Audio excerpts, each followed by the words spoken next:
ثم الصلاة والسلام على الرسول المسدد المصطفى الأمجد المحمود الأحمد حبيب إله العالمين بأبي القاسم محمد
سب مسلمان بھائی بھائی ہے. جب پیغمبر اسلام نے اس سلسلے کو ختم کر دیا، مکہ چھوڑ کے مدینہ آنے کے بعد ایمان کی بنیادوں کو مستحکم کر دیا، جو رسم اخوت قائم کر کے وہاں پر صرف اور صرف ایمان کی جو رشتہ داری ہے اس کو کہ باقی ساری رشتہ داریاں نہ دنیا میں اسلام کے نقطہ نظر سے جہاں پر جغرافی حدود کے حوالے سے ہو، خاندانی روابط کے لحاظ سے ہو، خونی رشتے کچھ بھی نہیں، بلکہ مومن ہے تو انما المؤمنون اخوہ. دنیا میں بھی ہے، قیامت میں بھی یہی ہے کہ قیامت میں بھی سب رشتے ختم ہو جائیں گے. یوم یفر المرء من اخیہ وصاحبتہ وبنیہ. قیامت کے دن باپ بیٹے کو دے کر بھاگ جائیں گے، بیوی شوہر کو دے کر، شوہر بیوی کو دے کر. وہاں پر اگر ہے تو صرف ایمان کا رشتہ چلے گا. ہے تو آپ ادھر آ کے گھر بناتے ہیں، میں بھی باہر سے آیا ہوا ہوں، کیا سمجھتے ہیں آپ؟ باہر سے آ کر آپ گھر خرید سکتے ہیں 20 50 لاکھ میں، قبرستان کا ایک ٹکڑا نہیں خرید سکتے. کیا کیا باتیں کرتے، تعصب کی باتیں کرتے. کدھر ہے تعصب اس میں؟ کہاں ہے تعصب؟ جاہل کہیں کا. اپنے لیے کروڑ کے آپ کو بلڈنگ بنا سکتے ہیں تو قبرستان آپ نہیں لے سکتے. کسی کے لیے نہیں لیتے قبرستان، اپنی آخرت کے لیے لیتے. کسی میں کیا محنت سماجت. دنیا کی ساری چیزیں آ کر اپنی فکر کر لو. اپنی تم نے اس دنیا میں رہنا ہے تو زیادہ سے زیادہ رہنا ہے 50-60 سال، لیکن قیامت کب آئے گی کیا پتا. کیا 1000 سال ہم نے اس عالم برزخ مستقبل میں نہیں رہنا. اتنے مشورہ دینے والے بن کر باتوں کو کس طرح موڑ کے لے کے جاتے ہیں. ظاہر سے کسی بھی جگہ پرانا سسٹم ہوتا ہے، ظاہر سی باتیں جگہوں کی تنگی ہوتی ہے، تو اس کو کہا ہے کہ آپ اس کو ظاہر ہے اس میں اگر نہیں ہے تو مجلس کے حوالے سے، نماز جماعت کے حوالے سے، پیش نماز کے حوالے سے، درس و تدریس کے لحاظ سے، دینیا سینٹر کے حوالے سے سب کو ملاؤ. ظاہر ہے اپنے اپنے مخصوص کسی کے کمرے میں بھی آپ گھسنا چاہتے ہیں، کسی کے گھر میں بغیر اجازت کے گھسنا چاہیں ادھر سے نہیں. یہ طریقہ نہیں ہوتا. آپ اس کو کس انداز میں لے کر جا رہے ہیں، یہ آپ کی انتہائی اندر کی خباثت کی علامت، یہ حقیقت مسلمانی کی علامت نہیں ہے. یہ اس میں کیا تعصب ہے؟ کون سی تعصب کی بات ہے اس میں؟ بار بار ایسے چپروں کو میں پھاڑ کے ادھر نہیں دیتا. ادھر مجھے مشورہ دینے والا، مشورہ دے تو خلوص سے دے دو. مشاور ہمیشہ پشتیبان ہوتے ہیں، باتوں کے رہنما ہوتے ہیں. صلوات پڑھے والے محمد آل محمد.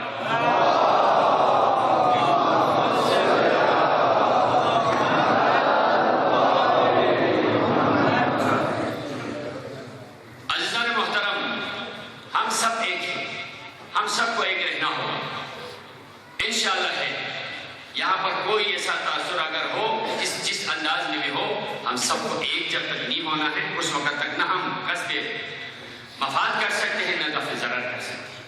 یہ تاثر کہیں پر بھی ہو تو ختم کرنا ہو. اس لیے معاشرے کی بڑی خوبصورت 3 علامتیں ہوتی ہیں. 3 علامتیں جس معاشرے کے اندر یہ 3 علامتیں ہو وہ زندہ معاشرہ کہلاتا ہے. جس معاشرے کے اندر یہ 3 اگر چیزیں نہ ہو تو وہ مردہ معاشرہ ہے، وہ انسانی معاشرہ نہیں ہے بلکہ وہ حیوانی معاشرے سے بھی بدتر ہے. وہاں جنگل کا قانون ہوتا ہے. 3 خصوصیات ہونی چاہیے اس معاشرے کے اندر. ایک یہ ہے جیسے ابھی ہمارا موضوع ہے امر بالمعروف نہی عن المنکر.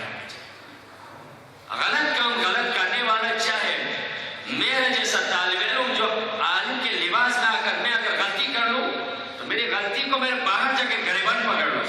جی شیخ صاحب، مولوی صاحب، آپ نے یہ غلط بات کی تاکہ میں اپنی اصلاح کر سکوں. برا جو بھی برا کام کرے گا اس کو ٹوکنا ہوگا. اچھا جو بھی ہوگا، چاہے حبش کا رہنے والا ہو، اسلام میں یہ حبش کا رہنے والا ہو، اس کی نیکی کو بھی سلام کر دو.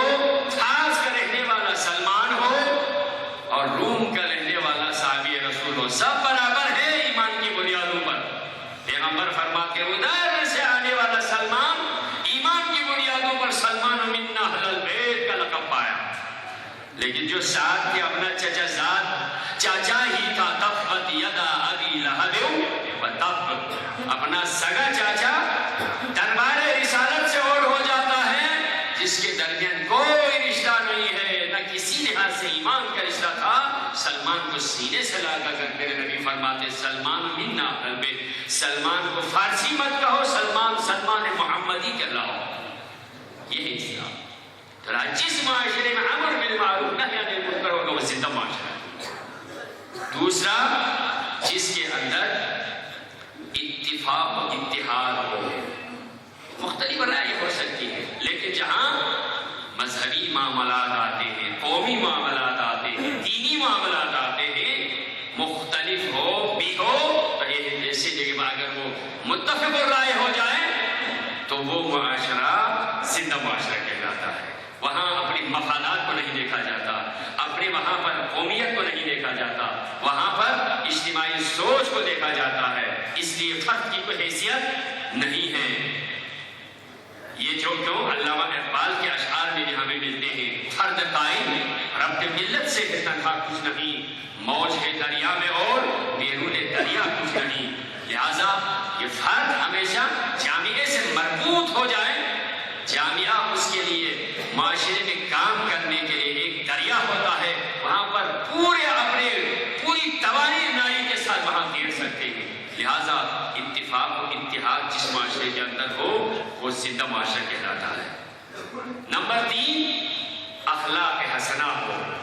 اخلاق ہو، بات کیسے کرنی ہے اس کا اخلاق ہونا چاہیے. معاشرے کے اندر حسن اخلاق ہو، سوء اخلاق نہ ہو. اخلاقی ظاہراً دیکھتے ہی پتہ چلنا چاہیے یہ عزادار ہے، واقعاً دیکھ کر یہ پتہ چلنا چاہیے یہ آل محمد کے ماننے والے ہیں، دیکھ کر یہ پتہ چلنا چاہیے کسی بھی جگہ ہو جائیں یہ سیرت نبوی کے ماننے والے ہیں، یہ عقیدہ رسالت کے پرچار کرنے والے ہیں. دیکھ کر ہمیں پتہ چلنا چاہیے، اخلاق سے معلوم ہونا چاہیے معاشرے میں سسٹم کیا. آپ یہاں پر دیکھیں 100% دیکھیں ہمارے معاشرے میں باہر سے کوئی ٹورسٹ آئے، آپ باہر سے آنے والا ہمارے معاشرے کے درمیان میں کوئی خاتون آ جائے فوراً پتہ چل جاتی ہے. اس لیے اس کے اخلاقی اعتبار سے جسمانی ذات یا وہ غلط ہے، ہمارے یہاں پر کچھ ماحول کچھ اور ہے. اس سے پتہ چلتا ہے آنے والا یہ محسوس کرے گا ضرور یہاں کا معاشرہ کچھ اور ہے لیکن میں کسی اور معاشرے سے آیا ہوں. 3 چیزیں اگر جس معاشرے میں حسن ظاہری طور پر ہو تو وہ معاشرہ زندہ معاشرہ کہلاتا ہے. عزیزان یہاں پر اتفاق و اتحاد کی فضا کو قائم رکھنا ہم سب کی ذمہ داری. ہاں میں نے آپ ابھی عرض کیا جو اپنی مختصر خاندانی طور پر مراسم ہوتے ہیں، لینا دینا ہوتا ہے، یہ انسان کی اجتماعی حالت کے اوپر مؤثر نہیں ہونا چاہیے. یہ ضرورت ہے یہ بھی اپنی جگہ قائم رکھے، لیکن دوسری جو اپنی کمیونٹیز کو مضبوط بنانا وہ اپنی جگہ وہ بھی رکھے، لیکن جہاں وحدت کے ساتھ اکائی میں جمع ہونا ہے ہم سب کو وہاں جمع ہونا چاہیے. نہیں تو ہر ایک نے اپنی قمیض میں رہنا ہے نا. اپنی قمیض میں 3-4 کو کیسے رکھ سکتے ہیں؟ قمیض تو اپنے لیے بناتے ہیں، لیکن یہ نہیں ہے جتنا قمیض بنائے اتنا ہی دل کو بھی تنگ کر کے نہ رکھے. دل میں حوصلہ پیدا کر لو، ضرورتوں کے حوالے سے دیکھے تو انسان محدود ہو جاتا ہے، لیکن معاشرے میں نظر ہو جاتا ہے تو انسان لامحدود ہو جاتا ہے. وہ دنیا میں عالمی اس کمیونٹی کا ایک ممبر ہوتا ہے، عالم اسلام کا ایک رکن ہوا چاہتا ہے، عالم تشیع کے لیے کام کرنے والا ایک مجاہد کے طور پر ہمیں سامنے آنا چاہیے. بر محمد علیہ محمد صلی اللہ علیہ وسلم.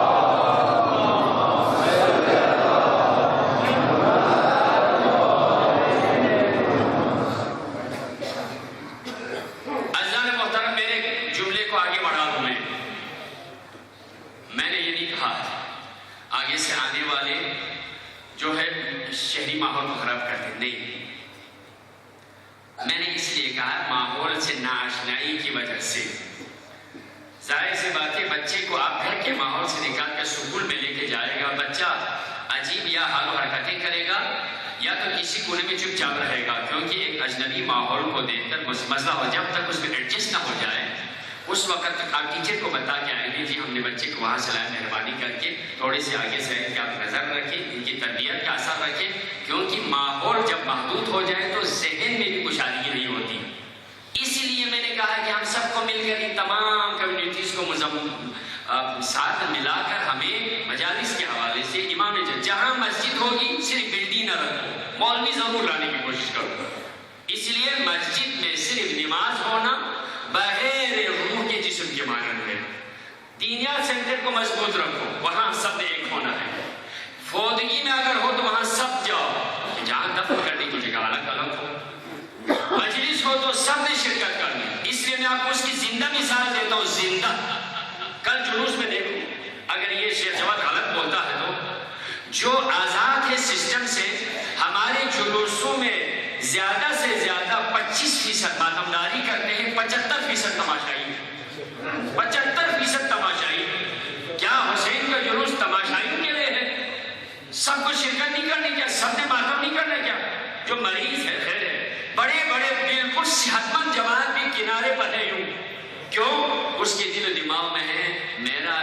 ہستے سے کوئی تعلق نہیں ہے، میرے اس دائرے سے کوئی تعلق نہیں ہے، میں کسی دائرے میں فٹ نہیں ہو رہا ہوں۔ کیوں فٹ نہیں ہو رہا؟ کیا اس کے لیے نہیں سوچنا ہم نے؟ کیا یہ سب تماشائی بنے رہے؟ یہ تماشائی بننے کے لیے نہیں آئے۔ ایک لحاظ سے عزیزان آپ ان کو شامل رکھیں گے، وہ آپ کے شانہ بشانہ ماتم کریں گے، لیکن اگر وہاں جائیں گے تو وہی محسوس کرے گا۔ شاید کوئی مجھے یہ کہے تو کہاں سے آئے وہ اجنبی ہے؟ اجنبیت دور کر دو، آپس میں محبت سے ایک دوسرے کے دلوں کو ملاؤ۔ میں ان چیزوں کو تحلیل کر کے ذکر کر رہا ہوں، معاشرہ ان چیزوں کی وجہ سے۔ اب آپ دیکھیں، بعد میں آپ کو آج موضوعات لے کے آؤں جس میں ہم نے اصلاح کرنی ہے، اس میں سے ایک یہی موضوع ہے۔ دنیا ہم سے کیا کہیں گے؟ کچھ لوگ یہاں پر اگر دیکھیں، الحمدللہ اسد کے مجالس میں ہمارے عام رپورٹ کے مطابق 1,00,000 سے 1.5 لاکھ کی جو تعداد ہوتی ہے، لیکن اس میں سے کتنے ہزار سینہ زنی کر رہے ہوتے ہیں؟ کتنے ہزار سینہ زنی کر رہے ہوتے ہیں؟ زیادہ سے زیادہ 1.5 لاکھ میں سے 20,000 سینہ زنی کر رہے ہوتے ہیں، باقی سب ویسے کے ویسے ادھر پھرتے ہیں ادھر پھرتے ہیں۔ یہ ہماری عزاداری کے جو آداب ہیں اس کے خلاف ہے۔ شاید دوسری جگہوں کو ہو، لیکن وہ اس وجہ سے پھرتے ہیں، وہ اپنے آپ کو ان دستوں کا غیر سمجھتے ہیں، لہٰذا اس غیریت کو ختم کرنا ہوگا، اس کو شامل رکھنا ہوگا اور اس کو یہ احساس دلانا ہوگا میرے عزیز سب مل کے آزادارو زہرا سے دعا لو، یہ سب کا کام ہے، آؤ سب مل کے ماتم کرتے ہیں۔ یہ تاثر ہونا چاہیے، ان چیزوں کو دیکھ کر ہم نتیجہ لے سکتے ہیں۔ عزیز محترم، ہم نے اصلاح کے لیے خامیوں کو دور کرنا ہے۔ ہم نعوذ باللہ کسی کی تنقیص یا کسی کی توہین کے لیے ہم یہ نہیں کہ ہم مشورے سے کام ہو رہے ہیں۔ آج میں آپ کو بتاؤں، دیکھیں یہ چیز میں آپ کو بتاؤں، یہاں پر اگر آپ اس قسم کے 6-7 آپ نے ادارے جو یہاں پر ذکر کیے ہیں، پھر گورنمنٹ کا کیا کام؟ عزیزان محترم، میری ہر بات کے بہتر انداز میں خریدار موجود ہے۔ میں شاید صحیح طرح سے ادا نہ کر سکوں تو آپ باتوں کو صحیح طرح سے لے سکتے ہیں۔ معاشرے کے اندر ہم دیکھیں 3 قسم کے، اگر ہم جہاں پر بھی ہیں 3 قسم کے سسٹم چل رہے ہوتے ہیں۔ ایک حکومتی ادارہ ہوتا ہے، حکومت کے 2 سسٹم ہوتے ہیں، ایک ریاستی ادارے ہوتے ہیں، ایک حکومتی ادارے ہوتے ہیں۔ ریاست اور حکومت الگ ہے، حکومتیں بدلتی جاتی ہیں، ریاست ہمیشہ اپنی ستون پر قائم ہوتی ہے، ریاست اپنی جگہ ہوتی ہے، لیکن حکومتیں بدلتی ہیں۔ پہلے پیپلز پارٹی کی حکومت آ گئی، پھر نون لیگ کی حکومت آ گئی، پھر اس کے بعد تحریک انصاف کی حکومتیں آتی رہتی ہیں، لیکن ریاست اپنی جگہ ہوتی ہے۔ ریاست اصل چیز ہوتی، حکومتیں بدل جاتی ہیں، لیکن ریاست کو بھی کس نے چلانا ہے؟ اس کے مستقل ممبر ہوتے ہیں، مستقل افراد ہوتے ہیں، مستقل ادارے ہوتے ہیں، ان کے ہیڈز ان اداروں کو چلاتے ہیں، لیکن ان کی رہنمائی کے لیے آنے والے حالات کے حوالے سے، ان کی فائنانشیل ضرورت کے حوالے سے، قانون سازی کے حوالے سے حکومتیں بدل کے آتے ہیں، اداروں میں جا کر، پارلیمنٹ میں جا کر، اسمبلیوں میں جا کر ان کے لیے قانون بنا کے دیتے ہیں، یہی آگے حکومت کے جو اصل ستون ہوتے ہیں ان کو آگے چلاتے ہیں۔ یہ 2 تو ہے نا، لیکن ایک حوالے سے معاشرہ ہے، ان دونوں کے لیے فیڈ بیک دینے کا بہترین جو ہے وہ معاشرہ ہوتا ہے۔ معاشرے سے ہم نے ریاست کے لیے آدمی دینا ہے، معاشرے سے ہم نے حکومت کے لیے آدمی دینا ہے، دینا نہیں دینا یہی ہے نا۔ حکومت کے تو کوئی بچہ نہیں ہوتا نا، حکومت کوئی نامی چیز ہے، اعتباری سے ہے حکومت۔ ریاست کوئی اعتباری، یہ زمین پہاڑ کا نام حکومت نہیں ہے، یہ تو ایک دائرے جغرافی حدود پاکستان کا، وہ تو ادھر بھی ادھر بھی ہے، لیکن اس لیے یہاں پر اسلام کے سسٹم کو چلانا ہے، جہاں ایک اسلامی ریاست ہے فلاحی، تو وہ چلانا ہے قانون کے دائرے میں رہ کر، افراد میں چلانا ہے۔ اب افراد کو کہاں سے آنا ہے؟ اب یہ افراد کہاں سے آئیں گے؟ ریاستی اداروں کو چلانے کے، فوج کا ادارہ ہے، عدالت کا ادارہ ہے، مختلف اب یہاں پر ہیڈ آف ڈپارٹمنٹ ہے، ان تمام کو کس نے چلانا؟ یہی ہمارے معاشرے سے افراد کے جنہوں نے چلانا ہے۔ اب ہماری ذہن میں ہو کہ حکومت حکومت تو اللہ حکومت حکومت ہماری حکومت، جہاں پر بھی حکومت کا کوئی کام ہوتا ہے ہم کہتے ہیں حکومت کے کام کی اہمیت ہی نہیں ہے۔ ریاست کی کوئی چیز ہو اس کو ہم مانتے ہی نہیں ہے۔ اگر کوئی ریاست کے بارے میں حکومت کی بات کرے تو یہ دیکھو یہ حکومت کا آدمی ہے، حکومت کوئی کافر ہے نا، حکومت یہاں اسلامی سے ریاست نہیں ہے کیا؟ پھر آپ سارے نوکریاں کرتے ہیں، پھر آپ کی تنخواہیں کیا ہو جائے؟ عجیب سی ایک کیفیت بنی ہوئی ہے، حکومت الگ سی چیز ہے، معاشرہ الگ سی چیز ہے۔ احتجاج کریں گے تو توڑ پھوڑ ہونا چاہیے، پکڑ دکڑ ہونا چاہیے، مار پیٹ ہونا چاہیے، حکومتی چیزوں کو جلانا چاہیے۔ حرام ہے، حرام ہے، حرام ہے، یہ کوئی نئی چیز نہیں ہے۔ آپ دیکھیں احتجاج کرتے ہیں، ادھر سے جا کے گاڑی کو آگ لگا کے آتے ہیں، دفتر کو توڑ پھوڑ کر کے آتے ہیں، مشینیں جلا کے آتے ہیں۔ یہ وہاں کے ہیڈ آف ڈپارٹمنٹ کے نہیں ہے، یہ ریاست کے ہیں، ان کو آپ توڑ نہیں سکتے، اس کو نقصان نہیں پہنچا سکتے۔ عزیز محترم، یہ لا الہ الا اللہ کی بنیادوں پر جب بنائے، جس طرح آپ بارڈر پہ 1 انچ کافر کو دینے کے لیے تیار نہیں ہے، اپنی جان کا نذرانہ قربان کرنے کے لیے، فضائیہ اور دفاع کے طور پر سب یہی کہتے ہیں، خون کا آخری قطرہ، آخری سانس، آخری سپاہی تک کر جنرل صاحب نے کہا کہ آخری سپاہی تک، خون کا آخری قطرہ تک، آخری سانس تک لڑیں گے۔ کس کے لیے لڑیں گے؟ بارڈر پر لڑیں گے نا، دشمن کو نہیں دیں گے۔ اس لیے بارڈر کی جغرافی حدود ہوتے ہیں۔ دوسری طرف دیکھیں تو ہندوستان کہتے ہیں، ادھر کہتے تو پاکستان کہتے ہیں، یہی دیوار ہے، یہی پہاڑ ہے، ادھر آ جائے تو اسلام کے نام پر پاک ہے، ادھر ہو تو ہندو کے نام پر ہندوستان ہے۔ اس لیے ہم کہتے ہیں اس کی ریاست کے ہم 1 انچ بھی دینے کو تیار ہیں، ایک گاس اس کا ٹکڑے دینے کو تیار ہیں، لیکن ہم اندر سے توڑ پھوڑ کر کے سب کو ستیہ ناش کرتے ہیں۔ کیا یہ جائز ہے؟ نہیں، یہ جائز نہیں ہے۔ احتجاج کا اپنی مطالبات کا حق رکھتے ہیں، لیکن ہمارا کام یہ ہے، ان اداروں سے اگر ہم نے کام لینا ہے تو معاشرے میں، معاشرے سے ان دونوں کے لیے ہم نے آدمی دینا ہے، ریاست کے لیے آدمی دینا ہے۔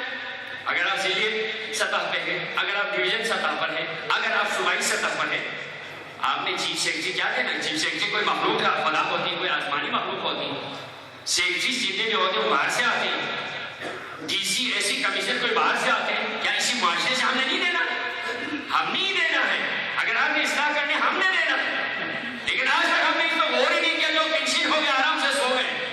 لے جناب عالی، آپ اس طرح سو کہ آپ اس ایک بہت بڑی ذمہ داری کو، مسجد میں نماز پڑھ کے آپ اپنی ذمہ داری کو نبھانا چاہتے ہیں؟ نہیں، جس سیٹ کو آپ چھوڑ کے آئے ہیں اس سے آگے بڑھنے کے لیے بنانا آپ کی ذمہ داری ہے۔ آپ میں قرآن سے ثابت کروں گا، اسی طرح نہیں، قرآن سے۔ اور دوسرے اگر آپ یہ دیکھیں، سیاست میں آنے چاہیے، آپ کو ممبر دینے چاہیے، اسمبلی میں لوگوں کو پہنچانا چاہیے۔ اسمبلی میں کوئی آدمی جا کے دروازے سے اندر بھی نہیں چھوڑتا جب کہ آپ کا ووٹ نہ پڑ جائے۔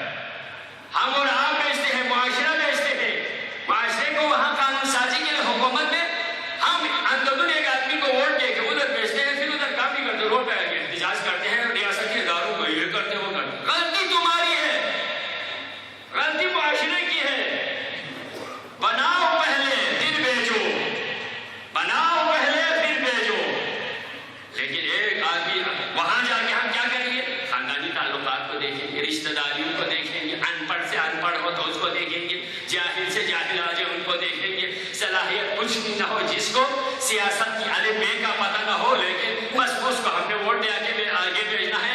اب اس بیچارے نے کیا کرنا ہے جس کے پاس کوئی اس لیک کی الف بے بھی نہیں ہے؟ تو یہی کرنا ہے، کچھ لوگوں کے ہاتھوں میں اس نے اسیر ہونا ہے، بلیک میل ہونا ہے، اخبار میں دوں گا تو ڈر کے مارے تم پہ تھوڑا پیسہ لے لو، یہ ٹھیکہ لے جاؤ، آرام سے چپ ہو جاؤ۔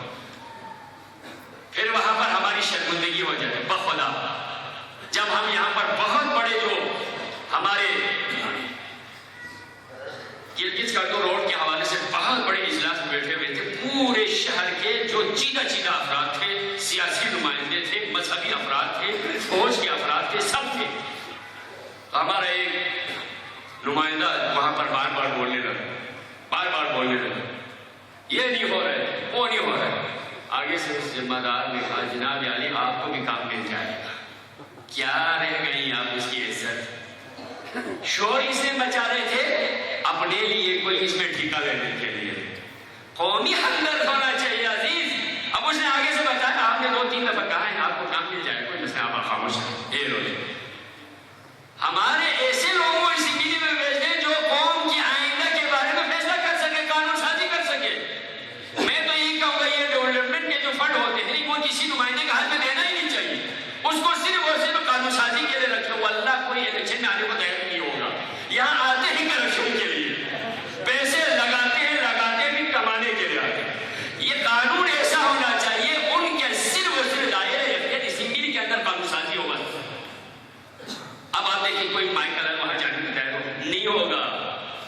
اس لیے اس کی ارادہ یہی ہے، کسی ایک نمائندے نے بیان دیا تھا کروڑوں روپے اس لیے خامخواہ خرچ کیے ہیں، یہاں سے کمائے نہ ہو تو میں کروڑوں کا خرچ کر کے ویسے مفت میں آئے گا یہ لوگ۔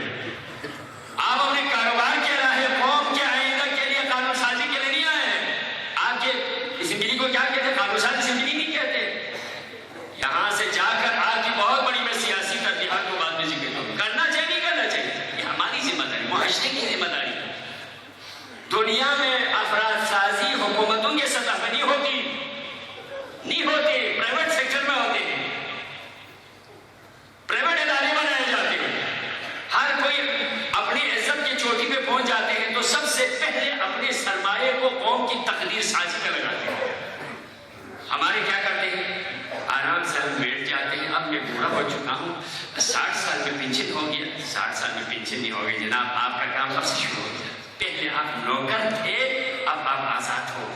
پہلے آپ کسی کے غلامی کے طور پہ کام کرتے تھے، اب آپ آزادی کے ساتھ قوم کی تقدیر کے لیے تربیت یافتہ ہو کے آگے نکلے ہیں۔ اپنے تجربات کی بنیاد دو چیزیں ہیں ہمارے ایسے افراد کے پاس، 2 چیزیں میں اس لیے ان پہ فوکس کر رہا ہوں۔ کیوں؟ ہمارے جو بڑے جو لوگ ہوتے ہیں جو اوپر تک جاتے ہیں، لوگ کہتے ہیں نہیں جی وہ یہ ہے وہ ہے، نہیں، ان کے پاس محنت کر کے آئے ہیں، ڈگریاں ہیں، ان کے وسائل ہیں۔ گورنمنٹ ایک انتی چیز نہیں ہوتی کسی آدمی کو اوپر خواہ اوپر لے کر جائیں، ان کے اندر صلاحیتیں ہوتی ہیں تو اوپر لے کر جاتے ہیں۔ ریاستوں میں انہیں افراد کی طرح سے چلانے ہوتے ہیں جن کے اندر صلاحیت ہوتی ہے، ڈگریاں ہوتی ہے، ساری وسائل اس لیے فراہم کرتے ہیں ان کے اندر ہے کوئی چیز، نہیں تو دوسرے آدمی کو کیوں نہیں لیتے ان میں ہے۔ لہٰذا ان کے ریٹائرمنٹ کے بعد 2 عظیم سرمایہ ان کے پاس ہوتے ہیں، ایک تجربہ ہوتا ہے، ایک فائنانشیل پینشن مل کے کسی کا محتاج نہیں ہوتا، اپنے بیٹے کا بھی محتاج ہے۔ ٹائم پہ 2 تاریخ کو جاؤ، چیک اٹھاؤ، آرام سے کھاؤ، کسی کو کوئی محتاج نہیں، کھل کے کام کرو، نمازیں کم کرو، معاشرے کے لیے کام کرو۔ مسجد میں قرآن کی تلاوت صرف 7 آیتیں کر لو۔ اب میں آپ کو بتاؤں گا یہ شیخ کا مخاطب ہے، سلوات پڑھیں۔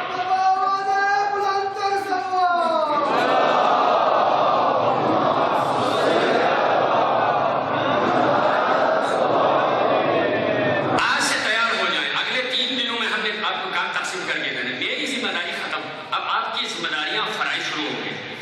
ٹاپ 10 شعبے ایسے ہیں، ہر کوئی آج سے چوکنا رہے، اس نے کسی کو نہیں چھوڑنا، کسی کو نہیں چھوڑنا۔ کہاں اصلاح کی ضرورت ہے؟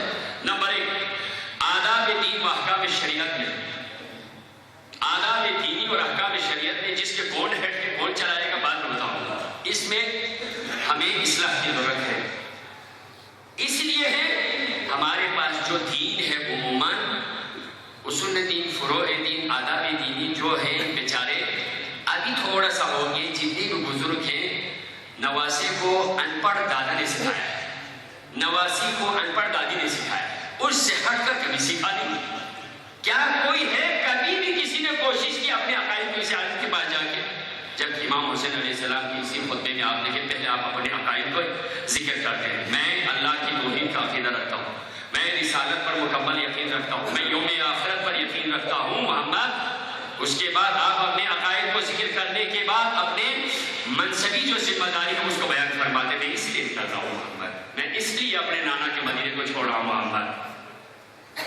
اصلاح دین کی ضرورت ہے، میں آپ کو ویسے نہیں کہہ رہا عزیزان محترم، دین کی چیزوں میں اصلاح آج تک میرے پاس تو کوئی نہیں ہے۔ میں نے مسجد میں کئی بار کہنے کے بعد 2-3 جو حاجی صاحبان تھے انہوں نے کہا آپ میری قرارت کو تھوڑی سی چیک کر لیں شیخ صاحب، یہی تو کہا ہے، لیکن حضرت عبدالعظیم حسنی، حضرت عبدالعظیم حسنی آپ نے سنا ہوگا، تہران میں مرجع خلائق ہے، امام زیادہ ہے، امام حسن عسکری آپ دیکھیں، لیکن امام محمد تقی علیہ السلام کے پاس جاتے ہیں، زانوی تلمس کر کے فرماتے ہیں مولا میں صحیح آپ کا اہل بیت کا ماننے والا ہے یا نہیں، میں رسول کی سیرت پہ چلنے والا صحیح معتقد ہوں یا نہیں، میرے ذرا عقیدے کو چیک کر لیں، میرے عقیدے کو چیک کر لیں، قبر میں جا کے کرام کاتبین کے پوچھنے سے پہلے میں اس کو ذرا اصلاح کرنا چاہتا ہوں۔ یہ نماز کو کبھی چیک کیا نہیں، اس کی طرف ہمیں اصلاح دیں۔ نمبر 2، مراسم عزاداری و جشن آیات و ولادت کو ہمیں صحیح کرنے کی ضرورت ہے۔ چھوٹی سی مثال دوں آپ کو، ابھی ہمارے مرثیہ خان حضرت جناب نے محترم نے ایک بند کو چھوڑ دیا. آج آپ کو پتہ چلے بنی ہاشم میں سب سے پہلا شہید حضرت علی اکبر. اب اس مرثیہ والے نے حضرت قاسم کی وصیت بھی یہ لکھا, آپ مجھے یہ کر دیں, آپ مجھے وہ کر دیں, بھائی علی اکبر کی شادی ہو جائے. بھائی علی اکبر حضرت قاسم پہلے شہید ہو گئے, قاسم کیا وصیت کرتے ہیں؟ اس کی اصلاح نہیں ہونی چاہیے کیا؟ پہلے علی اکبر شہید ہو گئے, قاسم امام حسین کو کیا وصیت کرنا ہے؟ بھائی کی شادی ہو جائے تو آپ مجھے بھائی کی شادی میں یہ کرو. کدھر ہے؟ علی اکبر سب سے پہلا شہید ہے اور یہ تاریخ میں بھی ہے. باقی میں آپ کو بعد میں ہر شہید کے جسم میں جان ہوا کہ امام صاحب میں پہنچا, حضرت قاسم کے سر پہ امام بعد میں پہنچا. وصیت کی رکھا اذان محترمین میں تمام جو مراسم ہمارے آزاداری ان میں بھی اصلاح کی ضرورت ہوتی ہے. اصلاح کی ضرورت نہ ہو جو کچھ کل پتہ نہیں یہ واٹس ایپ پہ کسی نے مجھے مرثیہ وہ کر دیا. میں نے ان سے کہا عزیز محترم آپ کوئی تاریخ کے طالب علم نہیں ہیں, ویسے ہی اس قسم کی باتیں مت کر لو. ثواب کے بدلے میں الٹا آپ کو گناہ ہے. مت کرو آپ ثواب کی خاطر کر کے الٹا گناہ آ رہا ہے آپ کو. رمضان میں ایسا ہوگا تو روزہ باطل ہو جائے گا. مبتلا روزہ میں سے آل محمد کے ساتھ جو جھوٹ کی نسبت ہے اس کا روزہ ٹوٹ جائے گا. آپ کیا کر رہے ہیں؟ اصلاح کی ضرورت نہیں ہے. ابھی آپ دیکھیں شب بیداری کے کر آج رات کی بات ہے, آج رات کی 12:30 بجے ایک مولوی صاحب کتاب کر رہے ہیں. یہ کس امام کو خوش کرنے کے لیے 12:30 بجے آپ کتاب کر رہے ہیں؟ لوگ سارے سوئے ہوئے. آپ نے مجلس پڑھنی ہے تو اپنی مبارکہ میں پڑھ لو نا. اوپر آپ نے اسپیکر پہ اتنا آن کے پورے شہر کو بے سکون کر دیا. کس قسم کی تبلیغ کر رہے ہیں آپ؟ کس قسم کی آزاداری کر رہے ہیں آپ؟ کس قسم کی آپ شبیداری کر رہے ہیں؟ نہیں ہے, اس قسم کے نہیں ہے. دین کو سمجھنے کی ضرورت ہے. کر لو تبلیغ, جوانوں کو رکھو, لیکن آپ اپنی امام بارگاہ کے اندر کر لو نا. اوپر سے آپ اتنے اسپیکر کو آن کر کے سب کو بے سکون کر کے آرام سے سونے والے ہوتے ہیں, ان کا خیال رکھو. ان میں اصلاح کی ضرورت ہوتی ہے. قبلہ شیخ صاحب نے پرسوں جمعے میں 4 مکان نہیں بیان کیے. ابھی میں آ رہا ہوں تو ہمارے مسجد کے سامنے ٹک لگا کے زور سے میرے ٹک کو روڈ پہ پھینک دیا. جاؤ جمعے میں اعلان ہوتا ہے, کسی کی جرات نہیں ہوتی اس کو بند کر دے گا. نوحہ تمہارے ٹائم پاس کے لیے علم کو ایسے لگاتے ہیں جہاں پر گر جائے تو گر جائے, اڑ جائے تو اڑ جائے. اس کا احترام رکھو. کیا انہیں اصلاح کی ضرورت نہیں ہے؟ تمام میں اصلاح کی ضرورت ہے. جگر پیدا کر لو, روک دو. لیکن ہم ڈرتے ہیں, سب ڈرتے ہیں. کیوں ڈرتے ہیں؟ جب بات حق کی کرنی ہے تو مت ڈرو. ہاں, حق کی بات نہ ہو, غلط بات کرے تو ڈر جاتا ہے. کمزوری اپنے اندر ہو تو ڈر جاتا ہے. مت ڈرو. اصلاح کی ضرورت, تعلیم و تربیت اصلاح کی ضرورت, علاج و صحت میں تربیت کی ضرورت, اصلاح کی ضرورت. اس ادارے میں انصاف و عدالت میں, حکمرانی و سیاست میں, اقتصاد و معیشت میں, سماج و آداب معاشرت میں, تہذیب و ثقافت میں, سیر و سیاحت میں, یہ 10 اہم ترین شعبے ہیں. ان میں ہمیں اصلاح کرنا. اگر یہ اصلاح ہو جائے ہمارا معاشرہ جنت نظیر ہو جائے گا. اس میں سب سے پہلے جس موضوع کو آج لینا ہے, دنیا کی صورتحال موجود ہے جسے آپ کہتے ہیں کرنٹ افیئر. آپ اس کی مثال کو آپ لے لیں. ابھی دنیا میں موجودہ صورتحال میں دنیا میں تعلق داری معاشی رشتہ داروں کی وجہ سے ہوتی ہے, مذہبی رشتہ داروں سے نہیں ہے. معیشت کی بنیادوں پر دنیا میں تعلق داریاں حکومتوں کی ہوتی ہیں. معیشت جس کے مضبوط ہو اسی کا چرچا ہے. یہ خود بخود نہیں کرتے. یہ جو بڑی جو حکومتیں ہیں 3-4 جو دنیا کے چودھری بنے ہوئے ہیں, امریکہ, چین اور رشیا, یہ جو بڑے خود میں نہیں کرتے. انہوں نے اپنی معیشت کو مضبوط کرتے, وہ کسی کے ظاہر اور محتاج نہیں. ایک دفاع ہے, ایک معیشت ہے. ان پہ دنیا میں تعلقات بڑھتے ہیں. مذہب بیچارہ کہیں پر نام لیوا نہیں ہے. اب پاکستانی سارے شور کرتے ہیں, عرب امارات اور سعودی عرب نے کوئی بیان ہی نہیں دیا. صرف اور صرف مذہبی بنیادوں پہ بات کرنے والا صرف ایران ہے, جو کسی سے نہیں ڈرتا, کسی سے نہیں ڈرتا. ابھی تک سنا کشمیر میں مظالم ہوتے تو اسمبلی کے اندر, حالانکہ اتنے ان کے تعلقات ہوتے ہیں, پہلی بار اسمبلی میں مسئلہ کشمیر پر قرارداد پاس کرتے ہیں تو وہ ایران کی اسمبلی ہوتی ہے. وہ یہ سمجھتے ہیں دنیا میں معیشت کو دوسرے نمبر پہ رکھو, سب سے پہلے ہمارا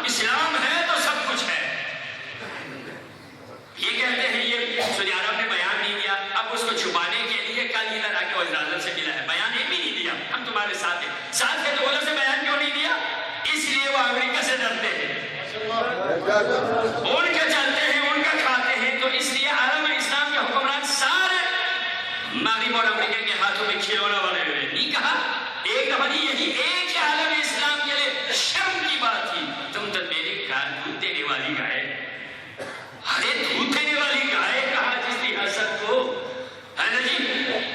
تو گائے سے کیا کرنا ہے؟ گائے حیوان ہے، اس کے کوئی نہیں ہے، وہ مالک کے کہنے پر رہتے ہیں. کیا ہے اسلام؟ معیشت جہاں پر ہوگی اسی کا کام چلتا ہے. جہاں معیشت نہیں ہوگی وہ لا دین لمن لا معاش لہ، جس کی معیشت مضبوط نہیں ہوگی اس کے لیے قیامت بھی نہیں ہے. جبکہ ایران نہ صرف وہی، واللہ صرف ایران ہی نہیں، آج پاکستان کے ان سے تعلق نہیں ہے، اس لیے وہاں کی معیشت تھوڑی سی کمزور ہے، اس وجہ سے تعلقات نہیں ہے. زرداری کے دور میں پائپ لائن کو درگزر بارڈر پہ لا کے تیار رکھا ہے. یہاں پر کتنی مشکلات ہیں، لانے کی ضرورت نہیں کر رہے کیونکہ پیچھے سے جو ستمگر ہیں، پیچھے سے جو حکمران ہیں استقبال میں وہ آنکھیں دکھاتے تو ڈر کے مارے. تمہارے جو آگے سے ملنے والی امداد ہم بند کر دیں گے تو ٹھیک ہے جی، ہمارے ہم سے بیٹھتے. اب آپ دیکھیں روزانہ کی بنیادوں پر کتنے پاکستان میں ڈیو ہے اس قرارداد کی روشنی میں مستحکم کرنے کے لیے دیا تھا، لیکن وہ نہیں لا رہا، ادھر دیکھ رہا ہے. اس لیے معیشت کمزور ہو تو آدمی کچھ بھی نہیں ہوتا. ہمارے عام بلتی میں مثال ہے جو آپ کی سمجھ میں آ جائے گی. اور وہ بھی پھیمت کھان اس مارشی دے کڑ زوکی میں اور وہ بالی وکیلا پھیمت کھانی پھیمت دی کڑ زوسنا میں پھیمت دی زی زان کو یہاں چیز دے لے یہاں ظاہر سی بات ہے وہ ڈر جاتے. جبکہ ایران کون ہے؟ پاکستان مہاراج وجود میں آنے کے بعد سب سے پہلا ملک ایران ہے جس نے پاکستان کو قبول کر لیا. اور 1998 میں امریکہ نے، کلنٹن نے پاکستان کو کہا تھا ہندوستان نے ایٹمی جو بم کا جو تجربہ کیا تو پاکستان ڈر رہے تھے. کلنٹن نے کہا مت کرو مت کرو. 1998 میں سب سے پہلے صدر ایران خاتمی نے نواز شریف کو فون کیا، مت ڈرو کلنٹن سے، کرو. عالم اسلام کی نظر پاکستان پر ہے، کر لو ایٹمی دھماکہ، عالم اسلام کی بقا کی خاطر کرو. نواز شریف کو حوصلہ ایران کے صدر نے دیا. 21 مئی کو صدر ایران نے حوصلہ دیا. 28 مئی کو نواز شریف نے 5 دھماکے کر لیے اور تقریباً 31 مئی کو 6واں دھماکہ کر کے ہندوستان کے اوپر طاقت کی برتری کو عالمی سطح پر پاکستان نے منوا لیا. یہ پاکستان ایران، لیکن اس کے ساتھ کوئی نہیں ہے. کیوں؟ دوسرے معیشت کی وجہ سے بولتا ہے. معیشت مضبوط ہونے چاہیے. معیشت مضبوط ہو اس کے لیے میں آج تجویز کر رہا ہوں. ہمارے جو بینک سے تعلق رکھنے والے، اکنامیکل جو تعلیم حاصل کرنے والے، ہمارے جو بہت سارے، میں نے کل رات کو گنتی کیا تو بینکوں سے ریٹائرمنٹ کے بلتستان کے اندر منیجر لیول کے کم از کم 15 سے 20 آدمی تھے جو میرے روپ کے مطابق. وہ کیا کر رہے ہیں؟ وہ آرام سے بیٹھ کر گھر میں تھوڑے سے باغچہ میں کام کرتے ہیں. پھر اس کے بعد جو اپنے گھر میں چھوٹے چھوٹے بچے ہیں ان کو بہلاتے ہیں. اس کے بعد گاڑی لے کر آرام سے بسم اللہ کر کے جامع مسجد میں اور قتلگاہ مسجد میں نماز پڑھ کے واپس جاتے ہیں. یہی آپ کی ڈیوٹی ہے. آپ اسی لیے نماز پڑھتے ہیں. ابھی جا کر سورہ المعارج کی آیت نمبر 23-24 کا مطالعہ کریں. سورہ المعارج اس کی آیت نمبر آپ نے 21 سے لے کر آگے آپ نے مطالعہ کرنا ہے. نماز پڑھنے والوں کی کیا ذمہ داری ہے؟ نماز پڑھنے والوں کی ذمہ داریاں کیا ہے؟ ایک حدیث آپ کو سناؤں گا. اگر آپ اسی نماز پڑھ کے اپنی قوم کے فائنانشیل مسائل کو حل نہ کریں، آپ نماز پڑھ کے کر کے آرام سے سو جائیں، قیامت کے دن آپ کے گڑیبان پکڑے جائیں گے. قرآن مجید میں بسم اللہ الرحمن الرحیم ان الانسان خلق حلوا، انسان کو اور لالچی پیدا کیا ہے. اذا مسہ الشر جزوعا، جب اسے کوئی برائی چھو جاتی ہے تو وہ بہت بےتاب ہو جاتا ہے. واذا مسہ الخیر منوعا، جب کوئی بھلائی اس کو مل جائے تو وہ خیر سے روکنے والے بن جاتے ہیں. نہیں میں نے نہیں دینا، مجھے ابھی موقع ملا ہے، میں نے اپنے بچوں کو پالا، مجھے آگے جانا ہے، مجھے یہ کرنا ہے، تمہاری کیا تھی؟ نہیں، یہ انسانی کام ہے، انسان یہ کام کرتا ہے. لیکن آگے خدا فرماتے ہیں الا المصلین، نماز پڑھنے والے ایسا نہیں کرتے. دیکھا نماز پڑھنے والے ایسا نہیں کرتے. وہ کیا کرتے ہیں جی؟ مصلی کیسے ہوتے ہیں نماز پڑھنے والے؟ الذین هم علی صلاتهم دائمون. وہ مستقل طور پر دائمی نماز پڑھنے والے. ایک دن کے لیے دوسرے دن کی صبح کی پڑھے شام کو پریشانی. مصلی اسے کہا جاتے ہیں مستقل پرماننٹ نماز پڑھنے والے. اس کے بعد فرماتے ہیں والذین فی اموالہم حق معلوم. نمازی وہ لوگ ہوتے ہیں جن کے اموال میں مشخص حق ہوتا ہے. مشخص حق اپنے لیے نہیں، اپنا تو اپنا ہے نا. آپ کی پنشن میں بھی حق ہے جناب. آپ کا گھر میں بیٹھے ہوئے قرآن یہ کہ آپ نمازی ہیں، نمازی ہے تو آپ کی نماز میں قرآن سورہ المعارج یہ کہتا ہے مصلی کی. کیا فرماتے ہیں؟ والذین فی اموالہم. نمازی وہ لوگ ہوتے ہیں جن کے اموال میں حق معلوم مشخص مقرر حق ہے. کس کے لیے؟ للسائل مانگنے والوں کے لیے، والمحروم چوپ چاپ رہنے والوں کے لیے، دونوں کا حق ہے. والذین یصدقون بیوم الدین. مصلی وہ ہوتے ہیں قیامت کے دن کی تصدیق کرنے والے ہوتے ہیں. آیت کی میں پوری تفصیل آپ کو نہیں بتاؤں گا، آپ نے خود دیکھنا ہے. والذین هم لفروجہم حافظون. وہ اپنی شرمگاہوں کی حفاظت کا، حیا کی حفاظت کرنے والے ہوتے ہیں. والذین هم لاماناتہم وعہدہم راعون. مصلی وہ ہوتے ہیں، نمازی وہ ہوتے ہیں جو اللہ سے کیے ہوئے وعدے اور اللہ کی دی ہوئی امانتوں کے پاسدار ہوتے ہیں. والذین هم بشہاداتہم قائمون. مصلی وہ ہوتے ہیں جہاں پر وہ گواہ بنتے ہیں اپنی شہادت پر وہ قائم اور مستقر ہوتے ہیں استقامت کے ساتھ. اولئک فی جنات مکرمون. یہی وہ لوگ ہوتے ہیں جب کسی نمازی میں یہ 4-5 شرائط ہو تو قیامت کے دن اللہ کی باعزت جنت کے باشی ہوتے ہیں.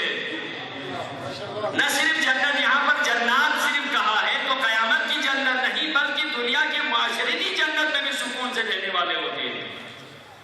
یہ آپ اور آپ کا کام ہے اقتصادی طور پر. اس لیے دوسری جو حضرت علی علیہ السلام کی ایک حدیث ہے، قال علی علیہ السلام فی اموالہم حق معلوم للسائل والمحروم. مولا علی علیہ السلام فرماتے ہیں اس آیت میں، سورہ المعارج کی اس آیت میں یہ ارشاد ہے فی اموالہم، ان کے اموال میں حق معلوم اور واضح مقرر حق ہے. للسائل والمحروم سے کیا مراد ہے مولا؟ تو مولا فرماتے ہیں هو الرجل. یہ وہ اشخاص ہیں، وہ اشخاص ہیں یؤتیہ اللہ الثروۃ من المال. خداوند عالم نے ان کو مال و دولت سے سرفراز کیا ہے، مالی اعتبار سے فائنانشل ان کو مضبوط بنایا ہے، پنشن کی صورت میں، لیاقت و ثروت کی صورت میں. فیخرج الفا، وہ 1000 دیتے ہیں، الفین 2000 دیتے ہیں، وثلاث آلاف 3000 دیتے ہیں، والاقل والاکثر تھوڑے بہت دیتے جاتے ہیں. لیکن فیصل به رحمہ، وہ ان پیسوں کے ذریعے اپنے رشتہ داریوں کو مضبوط بناتے ہیں، اپنے اندر صلہ رحمی قائم کرتے ہیں. وَيَحْمِلُ بِهِ الْكَلَّ عَنْ قَوْمِهِ، اپنی قوم کی کمزور معیشت کو وہ مضبوط بناتے ہیں. اس لیے کیا کرنا ہوگا جناب؟ یعنی آپ کی ذمہ داری اب یہ ہو گئی جناب رجل صاحب، جناب اکنامک حاصل کرنے والے جوان، آپ کا کام ہوگا اب یہ آ گیا سی پیک. اب یہ آ گیا آپ کے یہاں پر. یہ سی پیک کا خلاصہ کیا ہے؟ سی پیک کا خلاصہ کیا ہے؟ پاک چائنا اکنامک کوریڈور ہے. تو اس کی کیا مطلب؟ اس کے لیے آپ نے بلتستان کے اندر کوئی چیمبر آف کامرس اور ٹریڈ کا کھولا ہے ابھی تک؟ آپ کی ذمہ داری مسجد کے کونے میں اللہ اللہ کرنا نہیں ہے، آپ نے مارکیٹ کو سنبھالنا ہے، آئندہ آنے والوں کے تجارتی لائن کو آپ نے درست کرنا ہے، اس کے کنٹرول، مارکیٹ کے کنٹرول کو آپ نے سنبھالنا ہے. آپ نے معاشرے میں اقتصادی ماہرین نے آپ نے آگے بینکنگ کا نظام کو دینا ہے، قرض الحسنہ کا سسٹم کو آپ نے دینا ہے. پھر جب یہ سسٹم آگے ہوگا تو کوئی بھی شخص سود لینے کے لیے تیار ہی نہیں ہوگا. مفت میں ہر خطبے میں یہ کہتا ہے سود خور بڑھ رہا ہے، سود خور بڑھ رہا ہے. متبادل نظام دے دو نا، بینک خود بخود ٹھپ ہو جائے گا. آپ پرائیویٹ طور پر ایسے ادارے سامنے لائیں. ایک اخوت نامی چھوٹا سا ادارہ ہے، اس میں کوئی سود نہیں ہے تو اس کے پیچھے لائن لگی ہوئی ہوتی ہے. لیکن ہمارے بہت سارے سرمایہ داروں کو چند ایک بینکوں نے ان کے تو بالکل ڈیفالٹر بنا دیا ہے، اب کھانے کو ترس رہا ہے. کس کی وجہ سے؟ خدا نے یہ سود کو خود بخود حرام نہیں، احل اللہ البیع وحرم الربا، اللہ نے بے اور شرع کو حلال قرار دیا ہے اور سود کو حرام قرار دیا ہے. بلکہ اگلی آیت میں ہے سود کے لیے جو بھی جاتا ہے جو بھی لیتا ہے وہ خدا سے جنگ کرتا ہے، نعوذ باللہ۔ تو اس سسٹم کو دے دو عزیز محترم، سسٹم ملے گا تو خود بخود ٹھپ ہو جائے گا، لیکن ہم سسٹم کرنے والے آرام سے سوئے ہوئے، سسٹم کو چلانے والوں کی کوئی فکر نہیں ہے۔ شیخ جبت کیا کر سکتا ہوں جس کی الف بے کا پتہ نہیں ہے اسے؟ اب معاشرہ مجھ سے توقع رکھتا ہے آپ اکنومیکل کوئی دے دو، میرا کام نہیں ہے۔ آپ نے جا کر کالجوں میں کامرس، آپ بزنس کے لیے آپ نے لیکچر دینا ہے، آپ نے مارکیٹ میں جا کر ریٹ، آپ نے پرائس کنٹرول کے لیے آپ نے دینا ہے۔ بیچارے چند ایک دکاندار کو جو پھر ناراض ہو جاتے، کیا کروں، پھر ناراض ہو جاتے، بازار کمیٹی کہہ کر چند ایک کی بیچاروں کی دکانیں احتجاج کر کے اپنا کاروبار بٹھاؤ۔ یہ طریقہ نہیں ہوتا۔ دنیا میں اگر عام انپڑھ آدمی سے کام چلنا ہوتا تو یہ ادارے کیوں بنتے ہیں عزیزان محترم؟ بڑی بڑی یونیورسٹیاں کیوں ہیں عزیزان محترم؟ بڑے بڑے ادارے کام کیوں کرے عزیزان محترم؟ آپ کے لیے 3 لاکھ کی تنخواہ کے ساتھ 50 لاکھ کی گاڑیاں حکومت کیوں دیتی ہے؟ اس لیے آپ کے اندر کچھ ہے، پوٹینشل ہے۔ تو اس وجہ سے آپ کی پنشن 1 لاکھ روپے 1.5 لاکھ روپے کیوں رکھا ہے عزیز محترم؟ آپ کچھ کر سکتے تھے، آپ کر کے آئے ہیں اس معاشرے کے لیے۔ سب سے بنیادی طور پر آج جو ہمارے ریٹائرڈ جو بینک کے حضرات ہیں، کل سے شروع کر لو، محرم کے عاشورہ کے فوراً بعد سے شروع کر دو، یہاں پر چمبر کھول لیں، آنے والی معیشت کو کنٹرول کر لیں، سرمایہ داروں کو بلائیں، مارکیٹ کی حالت کو بہتر کر لیں۔ یہ نہیں ہے بیچارے اے سی جا کر مارکیٹ کو کنٹرول کرتے، اے سی سے ہوتا ہے، یہ اے سی سے نہیں ہوتا ہے، اے سی سے کچھ بھی نہیں ہوتا، یہ آپ سے ہوتا ہے، علمی بنیادوں پہ ہوتا ہے انقلاب۔ یہ میں ویسے نہیں کہہ رہا ہوں، سب سے پہلے معیشت کو مضبوط کرنا ہوگا۔ آج ہمارا دور حضرت یوسف کا دور ہے، جس طرح یوسف نے کہا تو قرآن مجید میں ہے، قال اجعلنی علی خزائن الارض انی حفیظ علیم۔ اے بادشاہ، مجھے آپ مجھے مالیات کا وزیر بنا دیں، آپ مجھے وزیر خزانہ بنا دیں، میں حفیظ بھی ہوں، میں علیم بھی ہوں، میں آپ کے ملک کو انشاءاللہ ایسا جان لگا دوں گا، تاریخ بشریت میں مثال رہے گی۔ آپ اور میرا کام، آج میرے پاس ٹائم ختم ہوا، کل میں سلسلہ ڈیوٹیاں بتاؤں گا۔ اگر آپ کرتے ہیں تو آپ حسین سے وفادار ہیں، حسینیوں سے وفادار ہیں۔ اگر آپ اسی طرح سوئے رہیں، قوم حرم خوری کی طرف جائیں، تو آپ مسئول ہیں۔ آپ نے لینڈ کیوں نہیں لیا؟ آپ پڑھ کے آگے لینڈ جائز اداروں کی طرف آپ نے لوگوں کی رہنمائی کیوں نہیں کی؟ حسین صرف چند نمازوں کے لیے کربلا میں نہیں آئے تھے۔ وہ اپنی جگہ ہے، لیکن انسانی سوسائٹی میں بھی جی کے رہو۔ مولا فرماتے ہیں آخری خطبے میں، کیا فرماتے ہیں؟ اے شام کو خبر، حسین کو مان جاتے ہیں، دنیا و آخرت دونوں میں تم سرخرو ہو جاتے ہیں، لیکن کم از کم اگر مجھے نہ مانو، یا شیعہ آل ابی سفیان کے ماننے والوں، ان کنتم لا تخافون المعاد، اگر تم قیامت سے نہیں ڈرتے، کونوا احرارا فی دنیاکم، دنیا میں تو جی کے رہو، کسی کے غلام کیوں بنتے ہو، کسی کے کاسلیس کیوں بنتے ہو، کسی کے خیرات میں کیوں رہتے ہو؟ امام کی حیحات من الذلہ، ذلت ہم سے بہت دور ہے۔ حرام خوری ذلت ہے، رشوت خوری ذلت ہے، سود خوری ذلت ہے، کسی سے بھی مانگ کے کھانا ذلت ہے، کما کے کھاؤ، آنکھوں میں آنکھیں ڈال کے کھاؤ۔ حسین کا موٹو یہی تھا۔ ہمارے استاد جواد محدثی صاحب نے فرنگ عاشورہ کے نام سے کتاب لکھی ہے، وہ کہتے ہیں کربلا کا موٹو کیا تھا، ایجنڈا کیا تھا، تو وہ فرماتے ہیں باقی سب اپنی جگہ، مولا حسین کا یہی جملہ ہے، ہاں من الذلہ، ذلت ہم سے بہت دور ہے، تھوڑی اس مسئلے پر نہیں ہے، ہاں من الذلہ، ہم سے ذلت بہت دور ہے۔ یہ عزیزان محترم، یہ ہم سب کے لیے منبر حسینی کے پیغام ہے۔ حسین ایسے ہی اصلاح چاہتے تھے معاشرے، فرزند رسول، ہم کوئی اس اسلام کے جو پیغمبر دنیا میں مسلمانوں میں دیکھے گئے تھے، الاسلام یعلو ولا یعلی علیہ، اسلام ہمیشہ عالی ہے، اسلام پر کوئی نظام بلندتر نہیں ہے۔ یہ حسین کا نعرہ بھی تھا، اسلام میں ہر چیز قربان کی جا سکتی ہے، لیکن اسلام کو کسی چیز پر قربان نہیں کیا جا سکتا۔ اس لیے ایسی قربانیاں پیش کی، ایسے نمونے پیش کیے۔ باقی سارے معرکہ انقلابات میں ایک طبقے کے لوگ ملتے ہیں، لیکن کربلا یہ ایسا نمونہ ہے جس میں ہر ایک کے لیے نمونے ملتے ہیں. چھوٹے چھوٹے بچوں کے لیے نمونے الگ ہیں, 80 سالہ جوانوں کے لیے الگ نمونے, بزرگوں کے لیے الگ نمونے ہیں, جوانوں کے لیے الگ ہے, خواتین کے لیے الگ ہے, کم سن نوجوانوں کے لیے الگ ہے. قاسم ایک ایسا پرجوش نوجوان تھا جو شہادت کے جذبات سے لبریز ہو کر شب عاشور آپ سنتے آ رہے ہیں. جب سب کی مولا حسین نے ڈیوٹیاں لگا دی, حضرت زہیر کی ڈیوٹی الگ, ابو الفضل کی ڈیوٹی ذمہ داری الگ, مسلم نے اوسجہ کی الگ, ہر ایک کی الگ, سب نے شہید ہونا ہے. تو قاسم اپنی جگہ, پیچھے قاسم کو جگہ ملی تھی, کہا نہ گیا. کھڑے ہو کر کہتے ہیں امو جان قاسم کیا کل آپ کے اس تحریک پہ کام نہیں آئے گا؟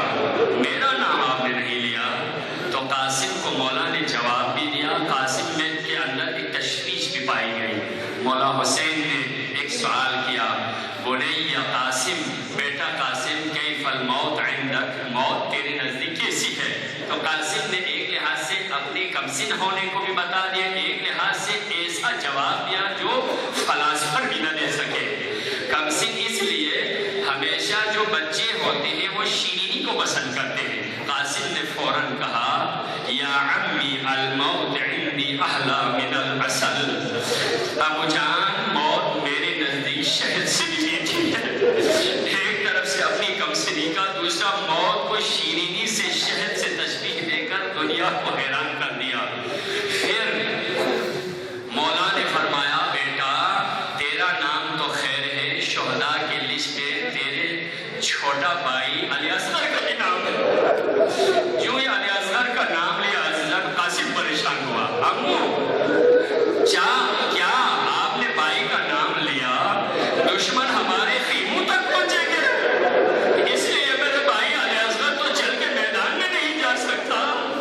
قاسم کو اپنی باری کی خبر مل کر خوش ہو گئے, لیکن اصغر کی شہادت نے قاسم کو پریشان کر دیا. کیا امو دشمن ہمارے خیموں تک آئیں گے؟ تو قاسم کی تسلی کے لیے مولا نے فرمایا نہیں بیٹا, تیرا امو چچا قاسم کو اٹھا کر لے کر جائیں گے. قاسم کو تسلی ہوئی, صبح ہو گئی, قاسم پریشان ہے, تڑپ تڑپ کے ابو جان کے پاس. میں نے ابھی پہلے ذکر کیا, جو ہی علی اکبر شہید ہو گئے قاسم اتنے بے چین ہو گئے, بار بار حسین کے پاس آتے ہیں, ابو جان اب مجھے اجتہاد ہے, بھیا علی اکبر کی شہادت کے بعد اب مجھے نہیں رہنا چاہیے, بھائی شہید ہو گئے, ابو اب مجھے اجازت دے دیں. لیکن حسین بار بار یہی کہتے تھے. قاسم امام مجتبیٰ کے اولاد جو 3 کربلا میں تھے, ان میں تاریخ کے بعض کے نزدیک قاسم سب سے بڑا تھا. 18 کربلا میں بنی ہاشم کے امام حسین کو ملا کر 19 شہید ہو گئے. ایک دن میں 19 شہید ہو گئے زینب کے بھائی. ان میں حضرت امام مجتبیٰ کی اولاد میں قاسم بڑا تھا. اس لیے مولا فرماتے ہیں قاسم تو میرے بھائی مجتبیٰ کی یادگار ہو, قاسم نے تجھے کس زمین چاہا. 2-3 وجوہات کی بنا پر امام حسین قاسم کو اجازت نہیں دے رہے تھے. ایک تو یہ تھا قاسم امام مجتبیٰ کی یادگار ہے. دوسری بات یہ ہے قاسم ابھی 12-13-14 سال سے زیادہ قاسم کی عمر نہیں ہے. قاسم ابھی تم چھوٹے ہو, لیکن قاسم بار بار اصرار کر رہے ہیں, مولا انکار کر رہے ہیں. آخر میں وہ بازوبند کھولا قاسم نے, باپ کی وصیت کو